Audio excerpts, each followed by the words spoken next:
Assalamualaikum warahmatullahi wabarakatuh.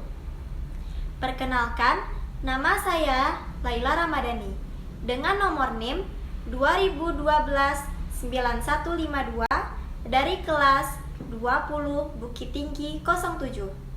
Pada kesempatan kali ini, saya akan menerangkan materi pertemuan ke-16 yaitu surat resmi dengan mata kuliah Bahasa Indonesia. Baiklah, saya akan langsung menerangkan materi tentang surat resmi. Terlebih dahulu, kita harus mengetahui apa definisi dari surat resmi. Jadi, surat resmi adalah surat yang digunakan untuk keperluan formal atau resmi oleh pihak-pihak tertentu, baik perorangan, lembaga, organisasi, atau instansi tertentu untuk saling berkomunikasi satu sama lain secara formal. Selanjutnya, fungsi dari surat resmi tersebut diantaranya adalah yang pertama, sebagai sarana informasi atau pemberitahuan mengenai hal-hal tertentu yang disampaikan oleh satu pihak kepada pihak yang lainnya, seperti penyampaian gagasan atau pikiran. Yang kedua, sebagai bukti tertulis dalam bentuk dokumen di mana isinya dapat dipercaya dan dipertanggungjawabkan. Fungsi surat resmi yang ketiga yaitu sebagai pedoman kerja dalam melakukan kegiatan atau aktivitas di mana surat resmi tersebut berisi tentang langkah-langkah kerja untuk pekerjaan tertentu. Yang keempat, sebagai alat untuk pengingat bagi si penerima surat, baik itu perorangan, organisasi, atau lembaga. Itu sebabnya surat resmi perlu didokumentasikan agar dapat digunakan sebagai data di kemudian hari. Yang terakhir, fungsi dari surat resmi adalah sebagai bukti historis dan bukti kronologis. Setelah kita tahu apa definisi dan fungsi dari surat resmi, maka kita akan masuk struktur bagian dari surat resmi tersebut. Yang pertama yaitu kepala surat atau kop surat. Di kepala surat dan kop surat ini terdapat bagian-bagian yang lainnya. Yang pertama yaitu nama instansi atau badan. Nama instansi atau badan ini harus kita tulis dengan huruf kapital pada bagian atas kertas. Yang kedua, yang terdapat pada kop surat ini yaitu alamat lengkap. Yang ketiga, nomor telepon, nomor kotak pos, alamat kawat, alamat elektronik, lambang instansi atau logo, alamat kantor cabang, nama bank, dan jenis usaha. Selanjutnya, struktur dari surat resmi yang kedua yaitu tanggal surat. Surat resmi selalu dilengkapi dengan tanggal pembuatan surat. Hal ini berfungsi sebagai informasi waktu dibuatnya surat tersebut. Penulisan di sebelah kanan sejajar dengan nomor surat. Struktur surat resmi yang ketiga yaitu nomor surat. Setiap instansi atau lembaga mengirimkan surat pasti dilengkapi dengan nomor surat.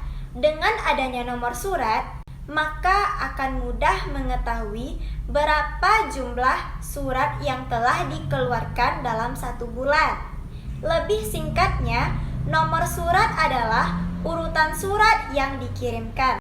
Struktur surat resmi yang keempat adalah lampiran atau hal.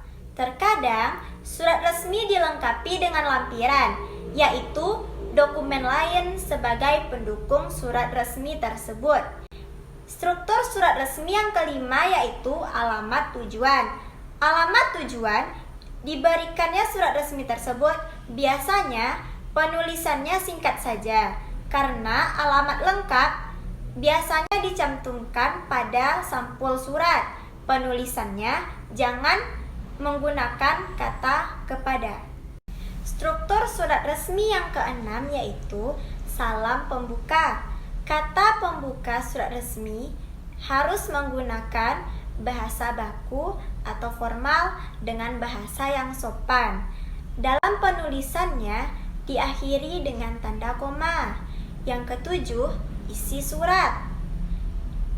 Di struktur isi surat ini terdapat yang pertama, paragraf pembuka. Paragraf pembuka surat adalah pengantar isi surat untuk mengajak pembaca surat menyesuaikan perhatiannya kepada pokok surat yang sebenarnya. Setelah paragraf pembuka, ada yang dinamakan dengan paragraf isi. Setiap paragraf isi surat hanya berbicara tentang satu masalah. Jika ada masalah lain, masalah itu dituangkan dalam paragraf yang berbeda. Terakhir, kalimat-kalimat dalam paragraf atau paragraf isi hendaknya pendek, tetapi jelas. Rumusan isi surat itu juga harus menarik, tidak membosankan, tetapi tetap hormat dan sopan. Penulis surat harus benar-benar mengakui dan menghormati hak penerima surat. Oleh karena itu, penulis hendaknya menghindari sikap menganggap remeh terhadap orang lain, apalagi menghina atau mempermainkan. Setelah paragraf isi, ada paragraf penutup. Paragraf penutup berfungsi sebagai kunci isi surat atau penegasan isi surat. Contoh paragraf penutup, diantaranya, atas kerjasama saudara selama ini, kami ucapkan terima kasih. Selanjutnya, struktur surat resmi yang ke-8 yaitu salam penutup. Salam penutup berfungsi untuk menunjukkan rasa hormat penulis surat setelah berkomunikasi dengan pembaca surat. Salam penutup dicantumkan di antara paragraf penutup dan tanda tangan pengirim. Huruf awal kata salam penutup ditulis dengan huruf kapital, sedangkan kata-kata lainnya ditulis dengan huruf kecil. Sesudah salam penutup dibubuhkan tanda koma. Contoh dari salam penutup, misalnya hormat kami, koma. Hormat kami, hormat, hanya huruf besar dan yang lainnya huruf kecil. Dan kaminya, K-nya huruf besar dan yang lainnya huruf kecil. Struktur surat resmi yang ke-9 yaitu tanda tangan, nama yang jelas, dan jabatan. Surat resmi dianggap sah jika ditandatangani oleh pejabat yang berwenang, yaitu pemegang pimpinan suatu instansi, lembaga, atau organisasi. Nama jelas penanda tangan dicantumkan di bawah tanda tangan dengan hanya huruf awal setiap kata ditulis kapital. Tanda diberi kurung dan tanpa diberi tanda baca apapun.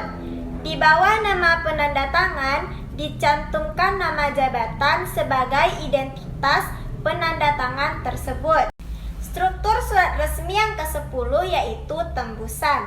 Tembusan surat resmi berupa pernyataan atau pemberitahuan kepada atasan tentang adanya suatu kegiatan. Tembusan bisa dibuat jika surat resmi tersebut perlu diketahui oleh pihak lain. Struktur surat resmi yang terakhir yaitu inisial. Inisial disebut juga sandi, yaitu kode pengenal yang berupa singkatan nama pengonsep dan singkatan nama pengetik surat.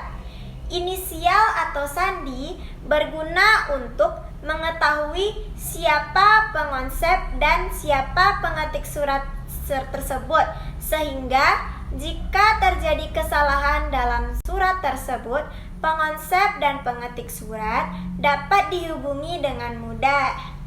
Contoh dari surat resmi yaitu surat keputusan, surat kuasa, surat edaran, surat permohonan, surat panggilan, dan masih banyak yang lainnya.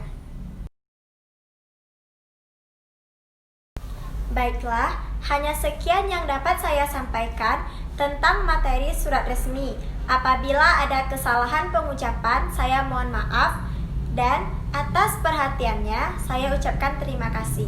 Assalamualaikum warahmatullahi wabarakatuh.